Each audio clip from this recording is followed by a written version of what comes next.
off a new segment here on First News Weekend called The Green Thumb, and I'm joined today by Ricky Kemery here at the Purdue Extension office, and you've got some soil in your hand. It is planting season here in Northeast Indiana, Northwest Ohio. Yeah, talk about truly getting your hands dirty right off the bat. Right off the bat, and this looks like some pretty good soil. It is, and you know, that's why we're beginning the segment on how to build a soil, especially in a raised bed, because it all begins with the soil.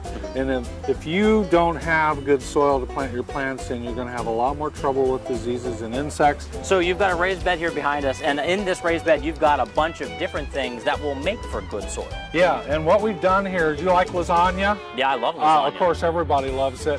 What we've done is we've layered up different kinds of materials. So in a way, what we're doing is sort of building a compost bed and planting it at the same time. Oh, okay. Now notice at the bottom there's this little stuff called hardware cloth. Okay. And that's always important to line the bottom of your raised bed with to prevent those rascally little critters from coming up from underneath. And then what we've done is taken clean straw, which you can get at your garden centers and nurseries. We've taken some untreated grass clippings. That means there's not any weed killers that have been applied for about 6 months. Okay. And then my favorite, the llama doo-doo. Oh.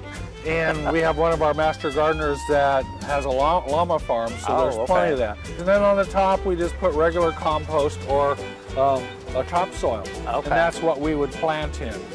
Over the course of a year, that's all going to turn to the soil that I just showed you earlier. Notice we've used cinder blocks here. We've actually filled soil in the cinder blocks. We're going to plant in those little squares later on. Oh, okay. Using a lot of the things available to you in your yard is key. Yes, that you already have laying around.